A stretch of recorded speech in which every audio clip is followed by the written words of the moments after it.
HCN 지역방송 박혜열의 아지트 구독, 좋아요 많이 눌러주세요. 보완점이 분명히 있을 것 같습니다. 예, 어떤 견해신가요? 두 가지로 구분하면 좋겠습니다. 첫 번째는 사후 대처입니다. 그러니까 아동학대가 발생한 다음에 우리가 어떻게 개입해야 될 것인가. 두 번째 더 중요한 것은 아동학대를 어떻게 예방할 것인가에 대한 말씀을 간략히 몇 가지만 좀 드리면요. 사후 대처는 앞에도 말씀드렸지만 아동보호 전문기관 수를 늘리는 것이 급선무입니다. 적어도 모든 시군구에는 1개 정도의 아동보호 전문기관이 설치돼서 그 지역에서 발생하는 그 아동학대에 대한 피아동에 대한 치료와 심리적인 지원과 가해 학대행위자에 대한 여러 가지 지원이 같이 들어가야 되고요. 두 번째는 그런 얘기가 있습니다. 그 경찰 100명이 1명의 도둑을 못 잡는다는 얘기가 있습니다. 네네. 그러니까 우리가 전체적인 아동학대에도 관심을 가지는 많은 지역사회 전문기관들이 함께하는 협력체계를 반드시 만들어야 됩니다. 그래서 아마 아까 기자님 말씀하신 우리 세계의 구에서 하고 있는 그러한 사업들이 한 출발점이라고 볼 수 있을 것 같고요. 이 아동학대도 자꾸 교육이 반복이 돼야 되지 않겠느냐 이런 차원에서 예방 쪽 이수정 교수님 말씀해 주시겠어요? 지금 예방교육 필요하다는 데는 전 전적으로 동의하고요. 그러시죠? 네. 그리고 지역사회 아동보호 전문기관이 더 많아져야 한다는 데도 전적으로 동의하고요. 저도 이제 아동보호 전문기관 중앙협의회 위원이다 보니까 그 이제 기관들이 어떤 업무를 그야말로 헌신적으로 아동학대 예방을 위해서 하고 있는지 너무 잘 알아요. 근데 이제 영미법 국가하고 우리나라하고 좀 가장 큰 차이가 뭐냐면 영미법 국가의 경우에는 아동보호 전문기관에서 일하는 그러니까 이제 지역사회 아동학대 신고가 들어오면 현장에 출동을 하잖아요. 그러한 이제 그 전문기관의 실무자들이 강제권이 있습니다. 법적인 강제력이 있어요. 그러니까 불량식품 단속하는 그 이제 식품의약안전처의 이제 직원들처럼 결국에는 이 사람들에게도 이제 사법권이 준사법권이 이제 주어지는 거예요. 그래서 그들이 이제 작성한 뭐 조사 보고서가 그대로 이제 수사기관에서 이제 증거력을 확보를 하게 되고 이러다 보니까 굉장히 개입할 수 있는 권한이 많고 조기에 개입할 수 있는 여지가 있어요. 그렇기 때문에 아동학대 사건화를 한 다음에 경찰이 그 다음에 수사를 또 하는 그런 불필요함. 그러면서 사건들이 다 누락돼서 떨어져 나가는 이런 일들을 막을 수 있는 그런 이제 강제력이 있는 것들을 우리가 충분히 볼 수 있기 때문에 왜 아까도 얘기한 대로 왜 사건이 조기에 발굴되지 않는가 하는 걸 설명하는 중대한 이유 중에 하나가 우리는 아동학대 사건을 가정폭력도 역시 마찬가지지만 범죄로 보지 않는다는 거예요. 예. 기본적으로 범죄로 보지 않고 이거는 아동 보호 사건으로 보고 가정폭력은 가정보호 사건으로 보고 이러다 보니까 이게 형사사건화가 잘 안 돼요. 그러면은 형사사건화가 되지 않는 사건들에서 이제 피고인들에게 교육을 강제할 수 있느냐.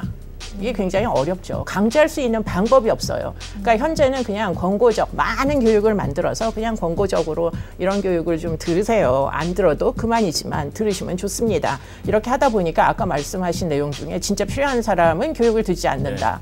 그게 왜 그런 상황이 되는지 그게 이제 문제인 거죠. 그리고 또 한 가지는 아동학대 사건의 재발생률이 굉장히 높잖아요. 부모가 가해자고 애는 올 데 갈 데가 없고 같이 살아야 되는데 그러니까 이제 재학대율 부모에 의한 학대는 재학대율이 90%가 넘습니다. 근데 뭐 여러 가지 뭐 돌봄센터 이런 데서의 학대는 근절되거든요. 왜냐하면 이제 더 이상 그 센터가 유지되기가 어렵잖아요. 그러니까 이제 이 재학대율이 높은 이유는 뭔가 친권 제한을 안 하는 거죠. 정확히 얘기하자면 가해자를 처벌하지 않으니까 결국에는 신고로 발굴이 돼도 아동보호 전문기관의 상담사만 이제 사회복지사들만 이 집이 좀 요주 집안이구나 하는 것만 알 뿐 개입하기가 어려운 거에 강제권이 없기 때문에 그러니까 같은 집에서 살고 있는 아이들 사이에서 이제 재학대의 사건이 발생하고 심지어는 목포에 피해자가 있는데 광주에 있는 가해자가 가서 목포의 아이 보고 성폭력으로 신고했다고 죽이는 일까지 발생하잖아요.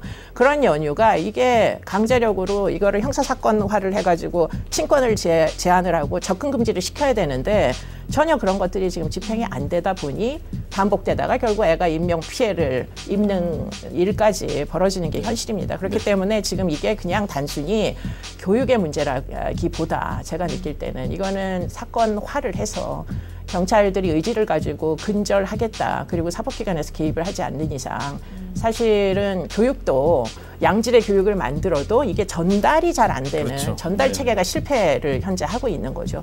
그런 이제 문제를 해결하기는 매우 어렵다고 보여요. 네. 제가 한 말씀만 꼭 네네네. 추가를 드리면 아까 우리 기사 소개할 때 2015년 12월 12일에 그 연수구 아이 사건. 네네네. 네. 중요한 거는 슈퍼마켓 주인이 신고했거든요. 네.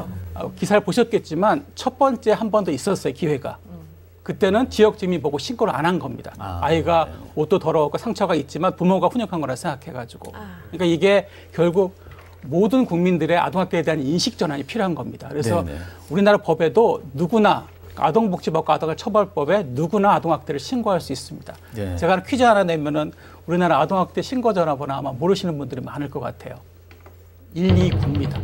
이게 계속 바뀌어서 문제가 되는데 현재 129로 보건복지부 통합전화번호가 있기 때문에 누구나 신고하는 부분이 매우 중요한 것 같고요. 그런 질문을 되게 많이 받아요.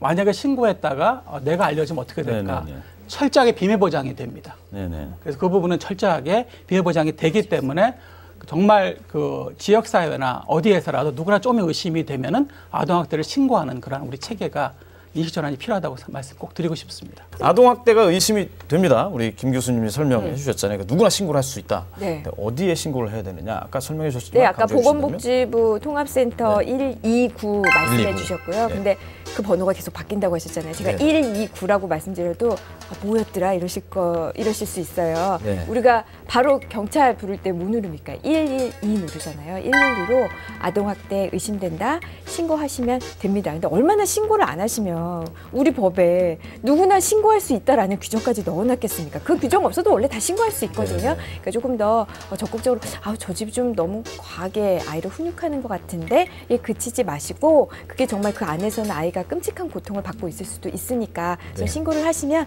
절대 어떠한 불이익한 처분을 받지 않으니까 걱정하지 마시고 좀 적극적으로 신고해 주시기 네. 바랍니다. 바로바로 신고해 주시고요. 또 신고한 이후에도 이 사례 관리도 철저히 해야 된다. 아까 이제 재학대가 자주 일어난다.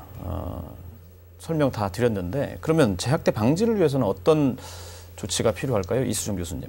저는 이 학대 사건에서 전 법원이 절대적으로 개입해야 된다고 생각하는 입장이고요. 네. 그렇기 때문에 이제 법원이 결국에는 재학대를 방지해야 할 책임을 지도록 그렇게 해야 된다고 생각합니다. 네. 뭐 외국의 경우에 이미 그런 사례들이 너무나 많이 있고요. 그렇기 때문에 정기적으로 이제 그 학대하는 부모들을 불러다가 뭐 여러 가지로 위험성 평가 같은 것들을 하면서 또 애를 재학대할 만한 위험이 있다면 다양한 법원의 추가적 처분으로 교육 명령을 받게 한다거나 그러면은 이제 교육을 받지를 원치 않아도 대부분 원치 않죠. 네네. 그런데 이제 강제로 교육을 이수하게 만든다거나 그런 식으로 사실은 지금 가정법원에서 지금 이런 사건들이 주로 다루어지고 있는데 이 이제 가정법원에서 다룰 때 좀 더 아동 학대의 특이성이 반영된 처분으로 지금 집행을 해야 된다고 생각하고요. 그중에 일부는 조건부 친권 제한 이런 조치도 저는 해야 된다고 생각합니다. 그렇기 때문에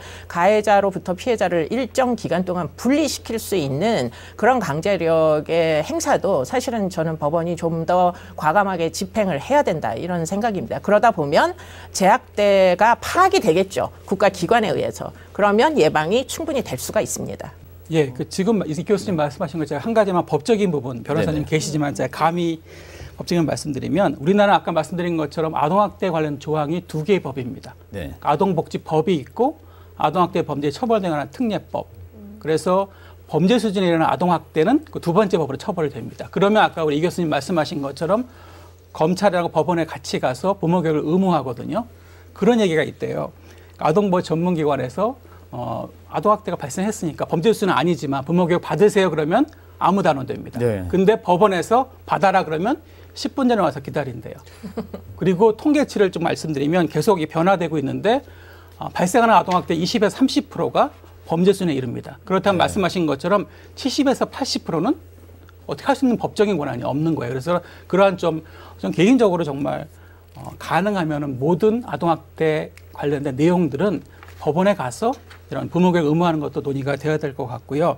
한 가지만 추가한다면 아까 이 교수님 앞쪽에 말씀을 하셨는데 우리나라만 아동보호 전문기관이 위탁 형식입니다. 민간에. 네.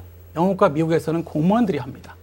우리나라 지금 시도 시군구가 직접 공무원을 뽑아서 아동학대에 대처합니다.